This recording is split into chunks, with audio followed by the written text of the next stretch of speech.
ಏನೊಂದು ಇರಾನ್ನಲ್ಲಿ ಇದೆಯಲ್ಲ ಸಂಸ್ಕರಿತ uranium, ಸುಮಾರೊಂದು 400 kg ಸಂಸ್ಕರಿತ uranium ಇದೆ ಅನ್ನೋ ಮಾಹಿತಿ ಇದೆ. ಆ ಒಂದು ಯುರೇನಿಯಂನ ಕೈವಶ ಮಾಡ್ಕೊಳಕ್ಕೆ, ಅಂದರೆ 60% ಹೆಚ್ಚು ಸಂಸ್ಕರಿತವಾದ ಯುರೇನಿಯಮ್ಮು, ಏನೊಂದು ಅಣು ಇಂಧನ ತಯಾರು ಮಾಡ್ತಾರೆ ಅದಕ್ಕೆ 40ರಿಂದ 50ರಷ್ಟು ಸಂಸ್ಕರಿತ ಯುರೇನಿಯಂ ಸಾಕು. ಆದರೆ 60% ಹೆಚ್ಚು ಯುರೇನಿಯಂನ ಸಂಸ್ಕರಣೆ ಮಾಡ್ತಾ ಹೋದರೆ ಅದನ್ನು ಅಣುಬಾಂಬ್ ತಯಾರಿಕೆಗೆ ಬಳಸ್ಬೋದು ಅನ್ನೋ ಒಂದು ಭೀತಿ ಇದೆ. ಅಂಥ ಒಂದು ಯುರೇನಿಯಮ್ಮೇ ಸುಮಾರು 400ಕ್ಕೂ ಹೆಚ್ಚು kg ಇದೆ ಅನ್ನೋ ಮಾಹಿತಿ ಇದೆ ಇರಾನ್ ಬಳಿ. ಆ ಒಂದು ಯುರೇನಿಯಂನ ಕೈವಶ ಮಾಡ್ಕೊಳ್ಳೋಕ್ಕೆ ಅಮೇರಿಕಾ ಒಂದು ದೊಡ್ಡ ಪ್ಲಾನ್ನ ರೂಪಿಸ್ತಾ ಇದೆ ಅನ್ನೋದು ಈಗ ಸದ್ಯಕ್ಕೆ ಸಿಗ್ತಾ ಇರೋಂಥ ಮಾಹಿತಿ. ನೀವು ಇಲ್ಲಿ ದೃಶ್ಯಗಳಲ್ಲಿ ನೋಡ್ತಿದ್ದೀರಾ, ಇರಾನ್ ಬಳಿ ಇರೋಂಥ ಅಣು ಸಂಸ್ಕರಣಾ ಘಟಕಗಳ ಒಂದು ಫೋಟೋ ಇದು. ಜೊತೆಗೆ ಇದೀಗ ಮಧ್ಯಪ್ರಾಚ್ಯಕ್ಕೆ, ಅಂದರೆ ನಮಗೆ ಪಶ್ಚಿಮ ಏಷ್ಯಾ ಆಗುತ್ತೆ, ಪಶ್ಚಿಮ ಏಷ್ಯಾ ಭಾಗಕ್ಕೆ ಲಗ್ಗೆ ಇಡ್ತಿರೋಂಥ ಅಮೇರಿಕಾ ಸೈನಿಕರು. ಇದು ಲೇಟೆಸ್ಟ್ ಫೋಟೋಸ್. ಮತ್ತು ಈ ಒಂದು ಅಣ್ವಸ್ತ್ರವನ್ನು ತಯಾರಿಸದಂತೆ ಇರಾನ್ ಯಾವಾಗ ಅದು 60%ಗಿಂತ ಜಾಸ್ತಿ ಸಂಸ್ಕರಿತ ಯುರೇನಿಯಂನ ಇಟ್ಕೊಳುತ್ತೋ ಇರಾನ್, ಆವಾಗ ಅದು ಅಣ್ವಸ್ತ್ರ ತಯಾರು ಮಾಡೋದು ಅಂತ ಸಾಧ್ಯತೆಗಳಿರುತ್ತೆ. ಆ ಕಾರಣಕ್ಕಾಗಿ ನಾವು ಭೂಸೇನೆ ಮಾಡ್ತಾ ಇದ್ದೀವಿ, ಭೂಸೇನೆ ಕಾರ್ಯಾಚರಣೆ ಮಾಡ್ತಿದ್ದೀವಿ ಅನ್ನೋದು ಅಮೇರಿಕಾದ ಸ್ಪಷ್ಟನೆ. ಆದರೆ ಇಲ್ಲೊಂದು ವಿಚಾರ ನಾವು ಗಮನಿಸಬೇಕು. ಇರಾಕ್ ವಿರುದ್ಧ ಅಮೇರಿಕ ಏನು ಆರೋಪ ಮಾಡಿತ್ತು? ಇರಾಕ್ ತನ್ನ ಬಳಿ ಸಮೂಹ ನಾಶಕ ಶಸ್ತ್ರಾಸ್ತ್ರಗಳನ್ನು ಇಟ್ಕೊಂಡಿದೆ ಅಂತ. ಅದು ಕೂಡ ಸದ್ದಾಮ್ ಹುಸೇನ್ ವಿರುದ್ಧ.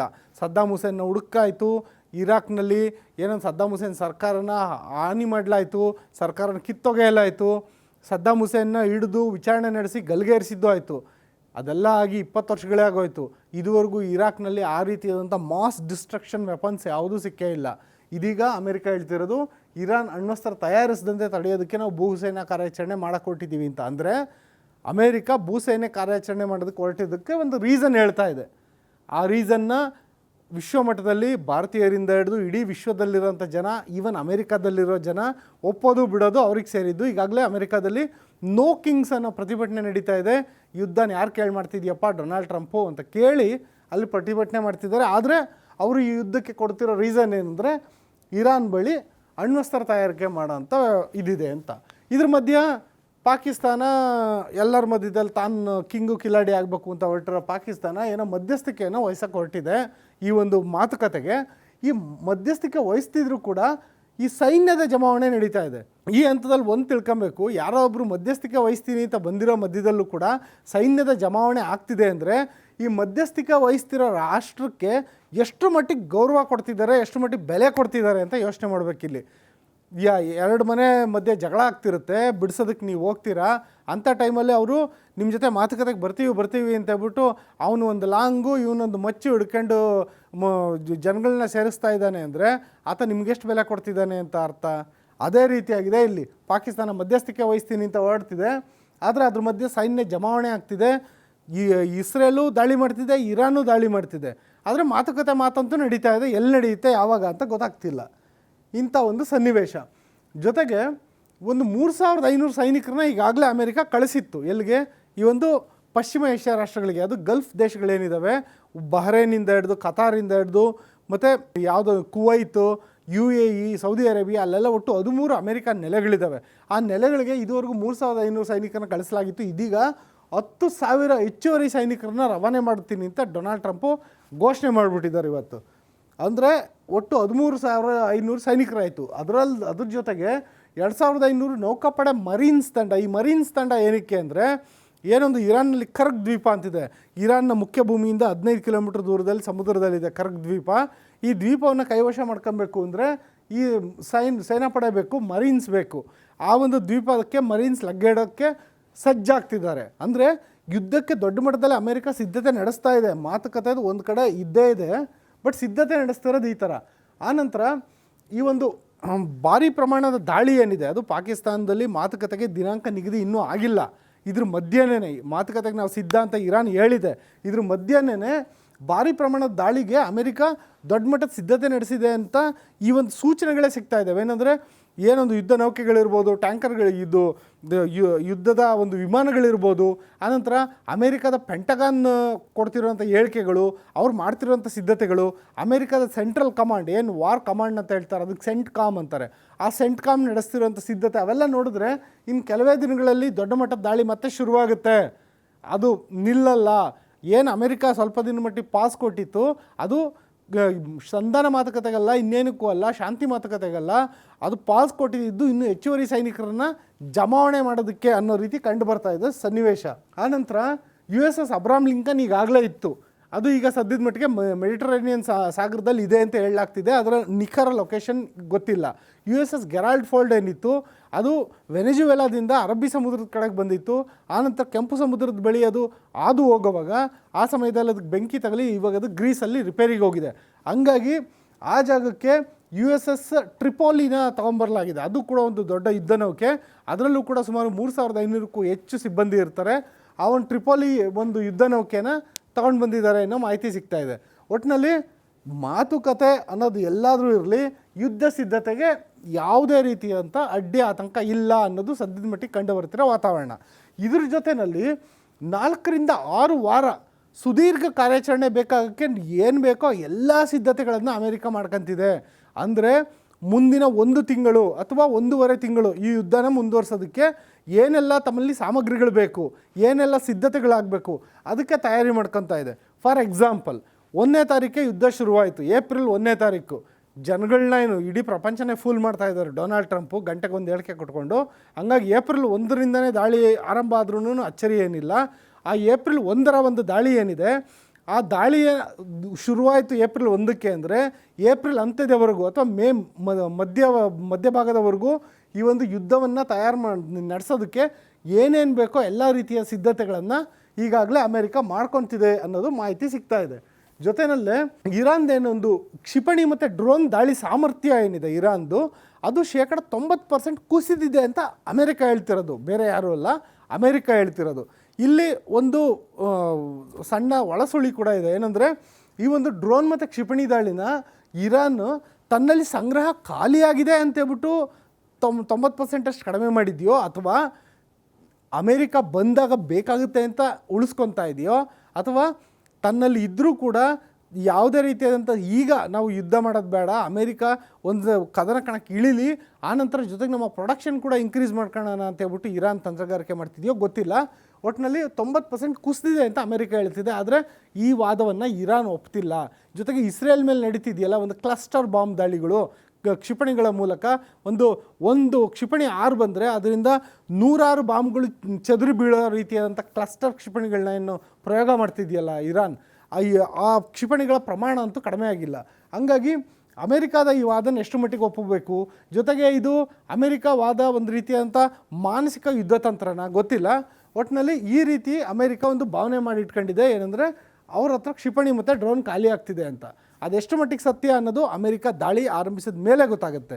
ಇದೀಗ ಅಮೇರಿಕಾಗೆ ಟಕ್ಕರ್ ಕೊಡೋ ರೀತಿ ಏನೊಂದು ಇರಾನ್ ಕೂಡ ಸಿದ್ಧತೆಯನ್ನು ಆರಂಭಿಸ್ತಾ ಇದೆ. ಈ ಒಂದು ಅಮೇರಿಕ ಇರಾನ್ ಇಸ್ರೇಲ್ ಯುದ್ಧ ಏನಿದೆ ಇದಕ್ಕೆ ಹೌತಿ ಉಗ್ರ ಸಂಘಟನೆ ಎಂಟ್ರಿ ಕೊಟ್ಟಾಗಿದೆ. ಹೌತಿ ಉಗ್ರ ಸಂಘಟನೆ ನಿಮಗೆಲ್ಲರಿಗೂ ಗೊತ್ತು, ಯಮನ್ ದೇಶದಲ್ಲಿರುವಂಥ ಉಗ್ರ ಸಂಘಟನೆ. ನೀವು ಮ್ಯಾಪಲ್ಲಿ ಈ ಭಾಗದಲ್ಲಿ ನೋಡ್ಬೋದು, ಯಮನ್ ದೇಶದ ರಾಜಧಾನಿ ಸನಾ, ಈ ಒಂದು ದೇಶದಲ್ಲಿರುವಂಥ ಉಗ್ರ ಸಂಘಟನೆ ಹೌತಿ ಉಗ್ರ ಸಂಘಟನೆ. ಅವರು ಇರಾನ್ನ ಪ್ರಾಕ್ಸಿ ಉಗ್ರ ಸಂಘಟನೆ. ಯಾವ ರೀತಿ ಗಾಜಾ ಪಟ್ಟಿನಲ್ಲಿ ಹಮಾಸ್ ಇದೆ, ಯಾವ ರೀತಿ ಲೆಬನಾನ್ನಲ್ಲಿ ಹೆಜ್ಬುಲ್ಲಾ ಉಗ್ರರಿದ್ದಾರೆ, ಅದೇ ರೀತಿ ಹೌತಿ ಉಗ್ರ ಸಂಘಟನೆ ಯಮನ್ನಲ್ಲಿರೋದು ಅದು ಇರಾನ್ನ ಒಂದು ಪ್ರಾಕ್ಸಿ ಉಗ್ರ ಸಂಘಟನೆ. ಅದ್ರ ಬಳಿನೂ ಕೂಡ ಇರಾನ್ನಲ್ಲಿರುವಂಥ ಕ್ಷಿಪಣಿಗಳಿದ್ದಾವೆ, ರಾಕೆಟ್ಗಳಿದ್ದಾವೆ, ಡ್ರೋನ್ಗಳಿದ್ದಾವೆ. ಅವರು ಈ 1 ತಿಂಗಳ ಕಾಲ ಸುಮ್ಮನೆ ಇದ್ದರು, ಆದರೆ ಇದೀಗ ಅವರ ಒಂದು ಆರ್ಭಟ ಶುರುವಾಗ್ತಾ ಇದೆ. ಅವ್ರು ಏನು ಮಾಡೋಕ್ಕೆ ಹೊರಟಿದ್ದಾರೆ ಅದು ಸದ್ಯದ ಮಟ್ಟಿಗೆ ಇನ್ನೂ ನಿಗೂಢ. ಒಂದು ಮೂಲಗಳ ಪ್ರಕಾರ ಏನಂದರೆ ಬಾಬ್ ಅಲ್ ಮಂದೇಬ್ ಅಂತ ಒಂದು ಜಲಸಂಧಿ ಏನಿದೆ ಅದನ್ನು ಮುಚ್ಚಕ್ಕೆ ಹೊರಟಿದ್ಯಾ ಹೌತಿ ಉಗ್ರ ಸಂಘಟನೆ ಅಂತ. ಏನಂದರೆ ನೀವಿಲ್ಲಿ ಮ್ಯಾಪಲ್ಲಿ ನೋಡ್ತಾ ಇದ್ದೀರಾ, ಇಲ್ಲೇನು ಸ್ಟ್ರೈಟ್ ಆಫ್ ಹಾರ್ಮೋಸ್ ಇದೆ, ಇದನ್ನು ಈಗಾಗಲೇ ಸಾಕಷ್ಟು ಬಂದ್ ಮಾಡಲಾಗಿದೆ. ಕೇವಲ ಮಿತ್ರ ರಾಷ್ಟ್ರಗಳಿಗೆ ಮಾತ್ರ ಪ್ರವೇಶಾವಕಾಶ. ಇನ್ನು ಈ ಒಂದು ಹಿಂದೂ ಮಹಾಸಾಗರದಿಂದ ನಾವೇನು ಅರಬ್ಬಿ ಸಮುದ್ರ ಮಾರ್ಗವಾಗಿ ಈ ಈಡನ್ ಕೊಲ್ಲಿಯಿಂದ ಈ ಒಳಗಡೆ ಬಂದರೆ ಇದು ಬಾಬ್ ಎ ಮಂದೇಬ್ ಅಂತ ಹೇಳ್ಬಿಟ್ಟು ಜಲಸಂಧಿ. ಈ ಜಲಸಂಧಿಯನ್ನು ಹಾದು ಹೋದರೆ ಕೆಂಪು ಸಮುದ್ರ, ಆ ನಂತರ ಸುಯೇಜ್ ಕಾಲುವೆ ಮೂಲಕ ಮೆಡಿಟರೇನಿಯನ್ ಸಾಗರವನ್ನು ತಲುಪಿ ಇಡೀ ಒಂದು ಯುರೋಪ್ ಖಂಡವನ್ನು ತಲುಪಬಹುದು. ಈ ಒಂದು ಜಲಸಂಧಿಯನ್ನು ಮುಚ್ಚಕ್ಕೆ ಹೌತಿ ಉಗ್ರರು ಪ್ರಯತ್ನ ಪಡ್ತಿದ್ದಾರೆ ಅಂತ ಮಾಹಿತಿ. ಒಂದು ವೇಳೆ ಏನಾದರೂ ಆ ಜಲಸಂಧಿಯನ್ನು ಹೌತಿ ಉಗ್ರರು ಏನಾದರೂ ಮುಚ್ಚಿದ್ರೆ ಆಗ ಇಡೀ ವಿಶ್ವಕ್ಕೆ ದೊಡ್ಡ ಕಂಟಕ ಕಾದಿದೆ. ಯಾಕೆಂದರೆ ಸ್ಟ್ರೈಟ್ ಆಫ್ ಹಾರ್ಮೋಸಲ್ಲಿ 20% ತೈಲ ಸಾಗಾಟ ಆಗ್ತಿದ್ರೆ ಅಷ್ಟೇ ಪ್ರಮಾಣದ ತೈಲ ಸಾಗಾಟ ಈ ಒಂದು ಬಾಬ್ ಎ ಮಂದೇಬ್ ಜಲಸಂಧಿಯಲ್ಲಿ ಆಗ್ತಿದೆ. ಇಲ್ಲಿ ಬರೀ ತೈಲ ಮಾತ್ರ ಅಲ್ಲ, ಈ ಯುರೋಪ್ ಮತ್ತು ಏಷ್ಯಾ ಖಂಡವನ್ನು ಒಂದು ಮಾಡೋ ಅಂಥ ಒಂದು ಸೂಯೆಜ್ ಕಾಲುವೆ ಇರುವಂಥ ಪ್ರದೇಶ ಇದು. ಹಾಗಾಗಿ ದೊಡ್ಡ ಮಟ್ಟದಲ್ಲಿ ಈ ಒಂದು ಏನು ಸಪ್ಲೈ ಚೈನ್ ಇದೆಯಲ್ಲ ಅದು ಕಡಿತ ಆಗುತ್ತೆ. ನಿಮ್ಗೆ ಇತ್ತೀಚೆಗೆ ನೆನಪಿರ್ಬೋದು ಸೂಯೆಜ್ ಕಾಲುವೆ, ಅದು ಮಾನವ ನಿರ್ಮಿತವಾದಂಥ ಅದ್ಭುತ ಅಂತ ಹೇಳ್ಬೋದು.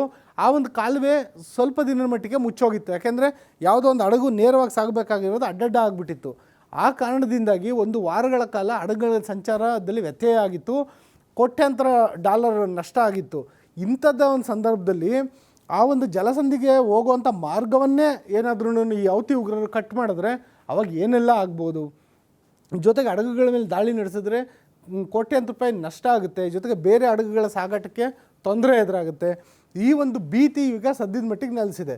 ಇದು ಒಂದೆಡೆ ಆದರೆ, ಮತ್ತೊಂದು ಕಡೆ ಬಹರೇನ್, UAE ದೇಶಗಳ ಒಂದು ಕೈಗಾರಿಕೆಗಳು ಏನೊಂದು ಇದು ಇಷ್ಟು ದಿನ ಈ ದೇಶಗಳಲ್ಲಿ ಇದ್ದಂತಹ ಒಂದು ಮೂಲಸೌಕರ್ಯ ವ್ಯವಸ್ಥೆ, ಅದು ಏರ್ಪೋರ್ಟ್ ಆಗಿರ್ಬೋದು, ಬಂದರುಗಳಾಗಿರ್ಬೋದು, ಜೊತೆಗೆ ತೈಲ ಉತ್ಪಾದನಾ ಘಟಕಗಳು ಮತ್ತು ಜಲ ಸಂಸ್ಕರಣಾ ಘಟಕಗಳು, ಅದನ್ನೆಲ್ಲನೂ ಒಂದು ಹಂತವಾಗಿ ನಾಶಪಡಿಸಿದ್ದಾಯಿತು. ಈಗ ಇರಾನ್ ಕಣ್ಣು ಇಲ್ಲಿನ ಕೈಗಾರಿಕೆಗಳ ಮೇಲೆ ಬಿದ್ದಿದೆ. ಅದಕ್ಕಿಂತ ಹೆಚ್ಚಾಗಿ ಅಲ್ಯೂಮಿನಿಯಂ ಸ್ಥಾವರಗಳ ಮೇಲೆ ಬಿದ್ದಿದೆ. ಈ ಭಾಗದಲ್ಲಿ ಅಲ್ಯೂಮಿನಿಯಂ ಉತ್ಪಾದನೆ ಅತಿ ಹೆಚ್ಚಾಗುತ್ತೆ.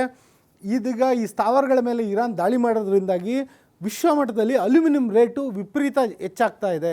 ಯುದ್ಧದ ಪರಿಣಾಮದಿಂದಾಗಿ ಅಲ್ಯೂಮಿನಿಯಂ ರೇಟ್ ಹೆಚ್ಚಾಗೋದಕ್ಕೆ ಕಾರಣ ಆಗ್ತಿದೆ. ಅದು ಬಹರೇನ್ ಮತ್ತು UAEನಲ್ಲಿರೋ ಈ ಪ್ಲಾಂಟ್ಗಳ ಮೇಲೆ ದಾಳಿ ನಡೆದಿರೋ ಕಾರಣದಿಂದಾಗಿ.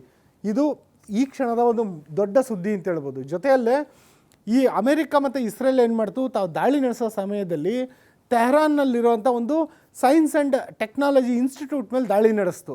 ಅದು ಒಂದು ತೆಹರಾನ್ನಲ್ಲಿರುವಂಥ ಅತಿ ದೊಡ್ಡ ವಿಶ್ವವಿದ್ಯಾಲಯ, ತಾಂತ್ರಿಕ ವಿಜ್ಞಾನ ಮತ್ತು ತಂತ್ರಜ್ಞಾನ ವಿಶ್ವವಿದ್ಯಾಲಯ. ಅದ್ರ ಮೇಲೆ ದಾಳಿ ನಡೆಸಿದ್ದಕ್ಕೆ ಈಗ ಇರಾನ್ ಸಿಟ್ಟಾಗಿದೆ.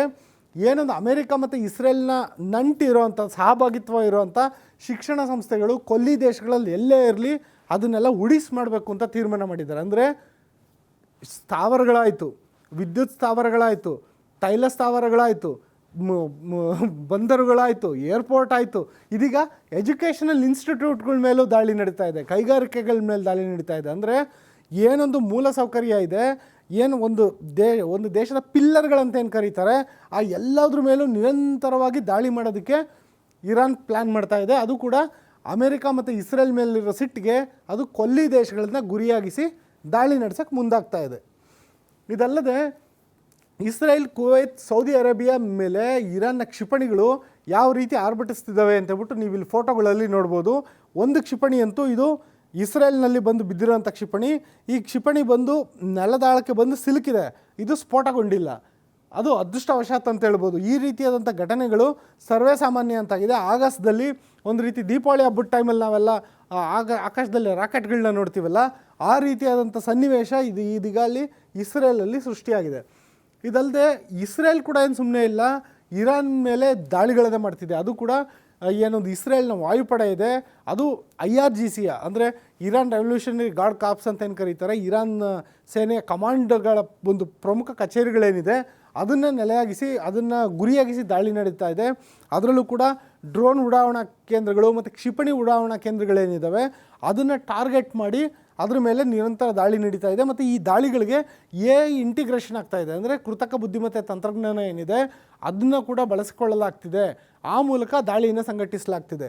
ಯಾವಾಗ ಒಂದು ಇರಾನ್ ದೇಶದಿಂದ ಯಾವುದೇ ಒಂದು ಕ್ಷಿಪಣಿ ಇಸ್ರೇಲ್ ದೇಶಕ್ಕೆ ಬಂತು ಅಂದರೆ ಆ ಕ್ಷಿಪಣಿ ಬಂತಲ್ಲ, ಅದು ರಿವರ್ಸ್ ಟ್ರಜೆಕ್ಟ್ರಿ, ಅಂದರೆ ಅದು ಎಲ್ಲಿಂದ ಬಂತು ಅದರ ಒಂದು ನಿಖರ ಲೊಕೇಶನ್ ಏನು ಅಂತ ಪತ್ತೆ ಹಚ್ಚಿ ಆ ಲೊಕೇಶನ್ನಿಗೆ ದಾಳಿ ಮಾಡೋದು. ಅಂದರೆ ಎಲ್ಲಿಂದ ಕ್ಷಿಪಣಿ ಉಡಾವಣೆ ಆಯಿತೋ ಆ ಕ್ಷಿಪಣಿ ಉಡಾವಣೆಯಾದ ಸ್ಥಳಕ್ಕೇ ಒಂದು ಇಸ್ರೇಲ್ನ ಕ್ಷಿಪಣಿ ಹೋಗಿಬೀಳುತ್ತೆ, ಅಥವಾ ಇಸ್ರೇಲ್ನ ವಾಯುಪಡೆ ಬಾಂಬ್ ದಾಳಿ ಮಾಡುತ್ತೆ. ಆ ಒಂದು ತಂತ್ರಜ್ಞಾನವನ್ನು ಬಳಕೆ ಮಾಡ್ಕೊಂಡು ಒಂದು ರೀತಿಯಾದಂತಹ ಏನಂದರೆ ಅವರು ಎಲ್ಲೆಲ್ಲಿಂದ ಕ್ಷಿಪಣಿ ಉಡಾವಣೆ ಮಾಡ್ತಾರೆ, ಎಲ್ಲಿಂದ ಡ್ರೋನ್ ಉಡಾವಣೆ ಮಾಡ್ತಾರೆ, ಆ ಕೇಂದ್ರಗಳನ್ನೇ ನಾಶ ಮಾಡುವಂತಹ ಒಂದು ಪ್ರಯತ್ನ ನಡೀತಾ ಇದೆ ಒಂದು ಕಡೆ ಇಸ್ರೇಲಿಂದ. ಮತ್ತೊಂದು ಕಡೆ ಲೆಬನಾನ್ ದೇಶದೊಳಗಡೆ ನುಗ್ಗಿ ಯಜ್ಬುಲ್ಲಾ ಉಗ್ರರನ್ನು ಕೂಡ ಹತ್ತಿಕ್ಕೋದಕ್ಕೆ ಇಸ್ರೇಲ್ ಪಣ ತೊಟ್ಟಿದೆ. ಒಂದು ಹಂತದಲ್ಲಿ ಲೆಬನಾನ್ ರಾಜಧಾನಿ ಬೈರೂತ್ ಇರ್ಬೋದು, ಇನ್ನು ಮುಂತಾದ ಪ್ರದೇಶಗಳಲ್ಲಿ ಈಗಾಗಲೇ ದೊಡ್ಡ ಮಟ್ಟದ ದಾಳಿ ನಡೆದಿದೆ.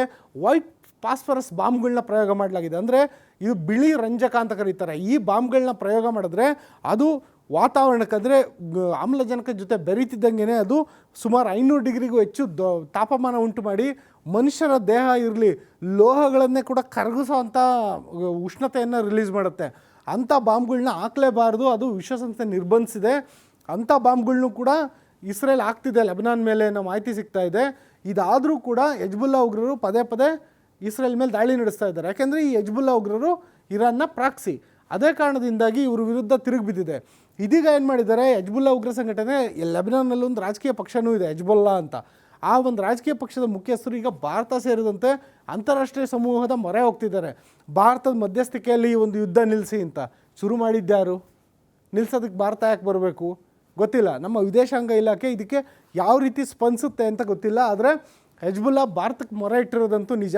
ಆದರೆ ಈ ಒಂದು ಯುದ್ಧವನ್ನು ಆರಂಭಿಸ್ತಲ್ಲ ಹೆಜ್ಬುಲ್ಲಾ ಉಗ್ರ ಸಂಘಟನೆ ಮತ್ತು ಇರಾನ್, ಮತ್ತು ಈ ಯುದ್ಧಕ್ಕೆ ಕಾರಣವಾಗಿತ್ತಲ್ಲ ಅಮೇರಿಕ ಮತ್ತು ಇಸ್ರೇಲ್, ಅವೆರಡರ ನಡುವಣ ಸಂಘರ್ಷ ಏನಿದೆ ಅದು ಸದ್ಯದ ಮಟ್ಟಿಗೆ ನಿಲ್ಲೋ ಲಕ್ಷಣ ಅಂತೂ ಕಾಣಿಸ್ತಿಲ್ಲ. ಆನಂತರ ಸಂಧಾನ ಮಾತುಕತೆ ಆರಂಭ ಆಗೋದಕ್ಕೆ ಕದನ ವಿರಾಮ ಜಾರಿ ಆಗಬೇಕಲ್ಲ. ಯಾರಾದರೂ ಇಬ್ಬರು ಜಗಳ ಆಡ್ತಿದ್ದಾರೆ ಅಂದರೆ ಅವ್ರನ್ನ ಕೂಡಿಸಿ ಮಾತಾಡಬೇಕು ಅಂದರೆ ಫಸ್ಟ್ ಅವ್ರು ಜಗಳ ನಿಲ್ಲಿಸಬೇಕು. ಆದರೆ ಅವರಿಬ್ಬರು ಜಗಳ ನಿಲ್ಲಿಸೋಕ್ಕೆ ರೆಡಿ ಇಲ್ಲ. ಇನ್ನು ಸಂಧಾನ ಮಾತುಕತೆ ಎಲ್ಲ ಆಗುತ್ತೆ. ಹಂಗಾಗಿ ಸಂಧಾನ ಮಾತುಕತೆ ಆರಂಭ ಆಗೋದೇ ಡೌಟ್ ಆಗ್ತಿದೆ. ಯಾಕೆಂದರೆ ಕದನ ವಿರಾಮ ಜಾರಿನೇ ಡೌಟ್ ಆಗ್ತಾಯಿದೆ. ಕದನ ವಿರಾಮನೇ ಜಾರಿ ಆಗ್ತಿಲ್ಲ ಅಂದರೆ ಇನ್ನು ಸಂಧಾನ ಮಾತುಕತೆ ಯಾವಾಗ? ಇದು ಈಗಿರೋವಂಥ ಸದ್ಯದ ಸನ್ನಿವೇಶ. ಒಟ್ಟಿನಲ್ಲಿ ಅಮೇರಿಕಾ, ಇರಾನ್, ಇಸ್ರೇಲ್ ಮತ್ತು ಈ ಒಂದು ಯುದ್ಧ ಏನಿದೆ ಇದಕ್ಕೆ ಔತಿ ಎಂಟ್ರ್ ಆಗಿರೋದ್ರಿಂದಾಗಿ ಯುದ್ಧದ ಸ್ವರೂಪ ಬದಲಾಗೋಂಥ ಸಾಧ್ಯತೆ ತುಂಬಾ ದಟ್ಟವಾಗಿದೆ. ಇನ್ನು ಕೆಲವೇ ದಿನಕ್ಕೆ ಅಮೇರಿಕಾ ಇರಾನ್ ಮೇಲೆ ದಾಳಿ ಆರಂಭಿಸ್ತಿದ್ದಂಗೆ ಈ ಮಂದಾಬ್ ಜಲಸಂಧಿನ ಏನಾದರೂ ಔತಿ ಉಗ್ರರು ಮುಚ್ಚಿದ್ರೆ ಭಾರತ ಸೇರಿದಂತೆ ವಿಶ್ವಾದ್ಯಂತ ಇನ್ನೂ ದೊಡ್ಡ ದೊಡ್ಡ ಸಂಕಟಗಳು ಕಾದಿದೆ. ಈ ದೊಡ್ಡ ದೊಡ್ಡ ಸಂಕಟಗಳು ಅಂತ ಏನು ಹೇಳಕೊಟ್ಟಿದ್ದೀನಲ್ಲ, ಆ ಸಂಕಟಗಳು ಈಗಾಗಲೇ ಶುರುವಾಗಿದೆ.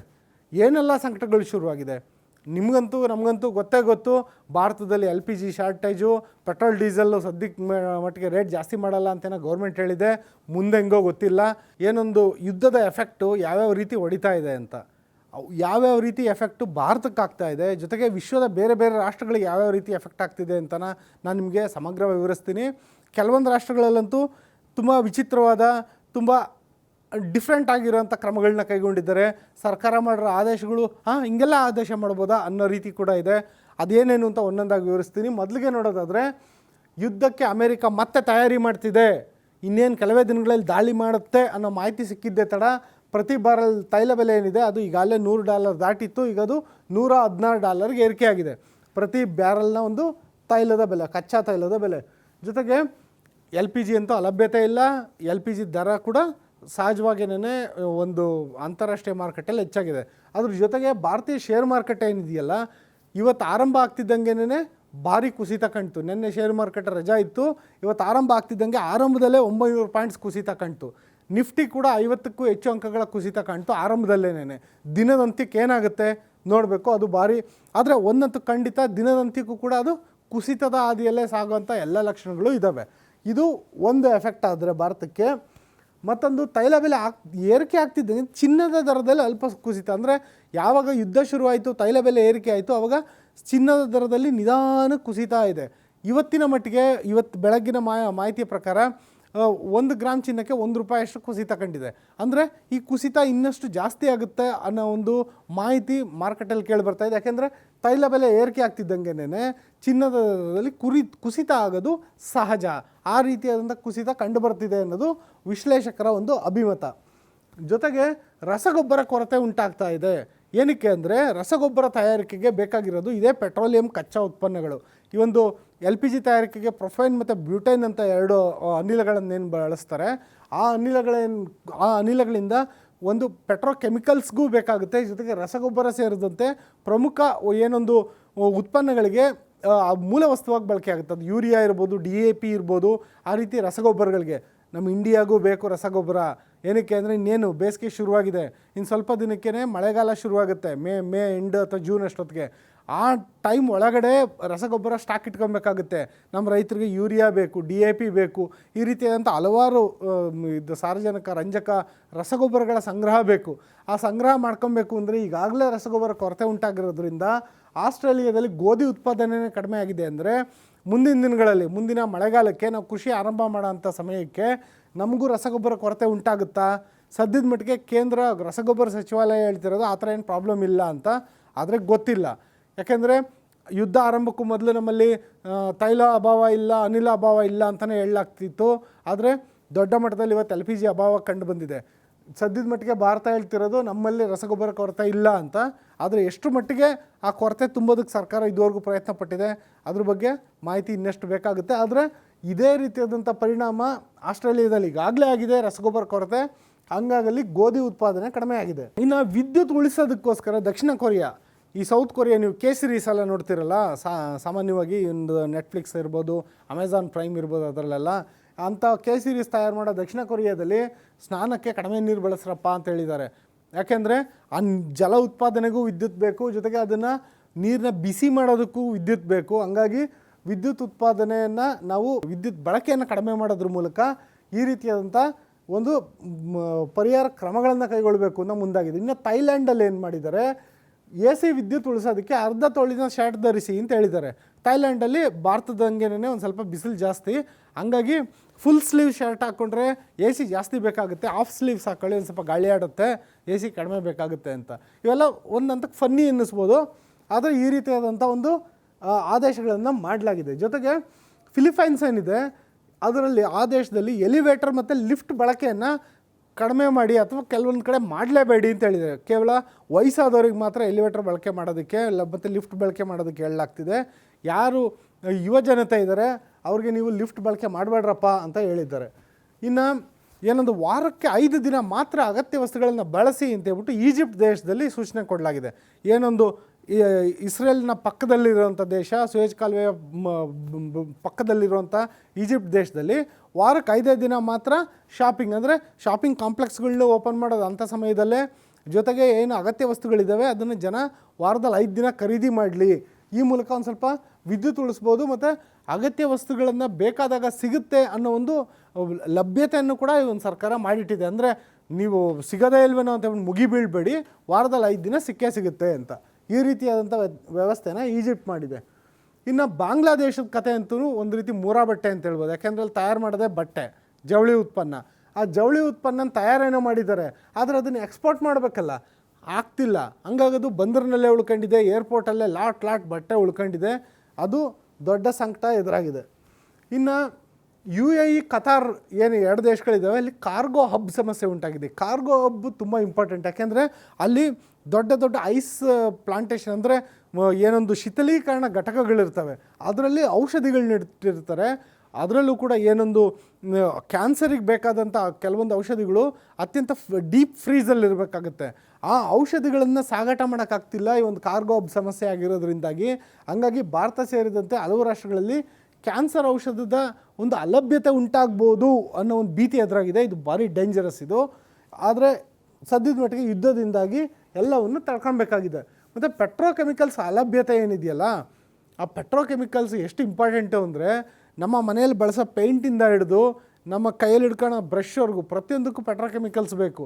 ಇದು ನಿಜವಾಗ್ಲೂ ಅಚ್ಚರಿ. ಇದು ಇಂಥ ಒಂದು ಪೆಟ್ರೋಕೆಮಿಕಲ್ಸ್ ಅಲಭ್ಯತೆಯಿಂದ ವ್ಯಾಯಾಮಕ್ಕೆ ಬಳಸೋ ಟ್ರ್ಯಾಕ್ ಸೂಟು ಸಿಗ್ತಿಲ್ಲ. ಏನೊಂದು ಡಾಕ್ಟ್ರ್ ಕೈಗೆ ಹಾಕಂತಾರೆ ಗ್ಲೌಸ್, ಅದಕ್ಕೂ ಪೆಟ್ರೋಕೆಮಿಕಲ್ಸಿಂದನೇ ತಯಾರು ಮಾಡೋದು. ಆ ಟ್ರ್ಯಾಕ್ ಸೂಟ್ ಕೂಡ ಸಿಗ್ತಿಲ್ಲ. ಹಂಗಾಗಿ ವಿಶ್ವದ ಹಲವು ರಾಷ್ಟ್ರಗಳಲ್ಲಿ ಒಂದು ಸಂಕಷ್ಟ ಎದುರಾಗಿದೆ. ಇನ್ನೊಂದು ಕಡೆ ಕತಾರ್ ದೇಶದಲ್ಲಿ ಈಲಿಯಂ ಅಲಭ್ಯತೆ ಉಂಟಾಗಿದೆ. ಈ ಈಲಿಯಂ ಏನಕ್ಕೆ ತುಂಬ್ತಾರೆ ಅಂದರೆ, ಒಂದು ಪಾರ್ಟಿಗಳಲ್ಲಿ ಬಲೂನ್ಗೆ ಗ್ಯಾಸ್ ತುಂಬ್ತಾರಲ್ಲ, ಆ ಗ್ಯಾಸು ಒಂದು ರೀತಿ ಮೇಲ್ಗಡೆಗೆ ಅದು ಆರಿ ಹೋಗುತ್ತೆ. ಏನಕ್ಕೆ ಅಂದರೆ ಈಲಿಯಮ್ಮು ಆಮ್ಲಜನಕ ಮತ್ತು ಇಂಗಾಲ ಡೈಆಕ್ಸೈಡ್ಗಿಂತ ತೂಕ ಕಡಿಮೆ ಇರುತ್ತೆ, ಹಂಗಾಗೋದು ಆರೋಗುತ್ತೆ. ಅದೇ ಕಾರಣಕ್ಕೆ ಪಾರ್ಟಿನಲ್ಲಿ ಬಲೂನ್ಗಳಿಗೆ ಈಲಿಯಂ ತುಂಬ್ತಾರೆ. ಆ ಈಲಿಯಮ್ಮು ಕತಾರ್ನಲ್ಲಿ ಸಿಗೋದು. ಆ ಈಲಿಯಂ ಅಲಭ್ಯತೆಯಿಂದಾಗಿ ಪಾರ್ಟಿಗೆ ಬಲೂನ್ ಸಿಗ್ತಿಲ್ಲ. ಜೊತೆಗೆ MRI ಯಂತ್ರಗಳೇನಿದ್ದಾವೆ ಅದಕ್ಕೂ ಕೂಡ ಈಲಿಯಂ ಬೇಕು. ಆ ಈಲಿಯಂ ಅಲಭ್ಯತೆಯಿಂದಾಗಿ MRI ಯಂತ್ರಗಳಿಗೂ ಕೂಡ ತೊಂದರೆ ಎದುರಾಗಿದೆ. ಇನ್ನೊಂದು ಕಡೆ ಬಹ್ರೇನ್ ಮತ್ತು ಸೌದಿಯಲ್ಲಿ ಫಾರ್ಮುಲಾ 1 ರೇಸ್ ನಡಿಬೇಕಾಗಿತ್ತು. ಯುದ್ಧದಲ್ಲಿ ಬಾಂಬ್ಗಳು ಬಂದು ಬೀಳ್ತಾ ಇದ್ದಾವೆ. ಇಂಥ ಟೈಮಲ್ಲಿ ಫಾರ್ಮುಲಾ 1 ರೇಸ್ ಹೆಂಗೆ ನಡೆಯುತ್ತೆ? ಮೈಕಲ್ ಶುಮಾಕರ್ ಅಂತಾರೆ ಎಲ್ಲಿ ಬರ್ತಾರೆ, ಜೊತೆಗೆ ಶಕೀರಾ ಅಂತಾರೆ ಬಂದಲ್ಲಿ ಪರ್ಫಾರ್ಮ್ ಮಾಡಬೇಕಾಗಿತ್ತು, ಅದು ಕೂಡ ಬಂದಾಗಿದೆ. ಇನ್ನು ಬೆಲೆ ಏರಿಕೆಯಿಂದಾಗಿ ಅಮೆರಿಕದಲ್ಲಿ ಏನೊಂದು ರಿಯಲ್ ಎಸ್ಟೇಟಿಗೆ ಹೊಡೆತ ಹೆಂಗೆ ಬಿದ್ದಿದೆ ಅಂದರೆ, ಅಫೋರ್ಡಬಲ್ ಹೋಮ್ಸ್ ಅಂತ ಏನು ಕರೀತಾರೆ, ಅವುಗಳ ರೇಟ್ ಜಾಸ್ತಿ ಆಗಿದೆ. ಇದು ಭಾಳ ಹೊಡೆತ ಕೊಡುತ್ತೆ ದೀರ್ಘಕಾಲದಲ್ಲಿ ಅಮೇರಿಕಾದಲ್ಲಿ. ಯಾಕೆಂದರೆ ಈಗಾಗಲೇ ಬೆಲೆ ಏರಿಕೆಯಿಂದ ತತ್ತರಿಸಿರೋ ಜನ ಪ್ರತಿಭಟನೆ ಮಾಡ್ತಿದ್ದಾರೆ. ಜೊತೆಗೆ ಇಲ್ಲಿ ಮನೆಯ ಒಂದು ದರ ಏರಿಕೆ ಆಗುವಂಥ ಭೀತಿನೂ ಇದೆ. ಇನ್ನೊಂದು ಕಡೆ ಬ್ರೆಜಿಲ್ನಲ್ಲಿ ಇಂಧನ ಅಲಭ್ಯತೆಯಿಂದಾಗಿ ಏನಾಗಿದೆ, ಸಕ್ಕರೆ ದರದಲ್ಲಿ ಏರಿಕೆ ಆಗೋ ಚಾನ್ಸಸ್ ಕಂಡು ಬರ್ತಿದೆ. ಯಾಕೆಂದರೆ ಸಕ್ಕರೆಯನ್ನು ಏನು ಉತ್ಪಾದನೆ ಮಾಡಬೇಕು ಅಂದರೆ ಅದಕ್ಕೆ ಭಾರಿ ಪ್ರಮಾಣದ ಇಂಧನ ಬೇಕು. ಇಂಧನ ಅಲಭ್ಯತೆಯಿಂದಾಗಿ ಸಕ್ಕರೆಯನ್ನು ಉತ್ಪಾದನೆ ಮಾಡೋಕ್ಕಾಗ್ತಿಲ್ಲ. ಆ ಒಂದು ಸಮಸ್ಯೆ ಅಲ್ಲಿ ಎದುರಿಸ್ತಾ ಇದ್ದಾರೆ. ಇನ್ನು ಶ್ರೀಲಂಕಾ ಮತ್ತು ಲಾವೋಸ್ನಲ್ಲಿ ಶಾಲೆ ಮತ್ತು ಕಚೇರಿಗಳ ಕಾರ್ಯನಿರ್ವಹಣೆಯ ಒಂದು ಸಮಯಾವಕಾಶವನ್ನು ಕಡಿತ ಮಾಡಲಾಗಿದೆ. ಇದು ಭಾಳ ಡೇಂಜರಸ್ ಇದು. ಯಾಕೆಂದರೆ ಭವಿಷ್ಯದಲ್ಲೂ ಕೂಡ ಇದು ಶಾಲೆಗಳ ಮತ್ತು ಕಚೇರಿ ಕಾರ್ಯನಿರ್ವಹಣೆಯಿಂದಾಗಿ ದೇಶದ ಒಂದು ಆರ್ಥಿಕ ಅಭಿವೃದ್ಧಿಗೆ ದೊಡ್ಡ ಹೊಡೆತ ಬೀಳುತ್ತೆ. ಇವೆಲ್ಲ ಘಟನೆಗಳು ವಿಶ್ವಾದ್ಯಂತ ನಡೀತಾ ಇರೋದು ವೀಕ್ಷಕರೇ.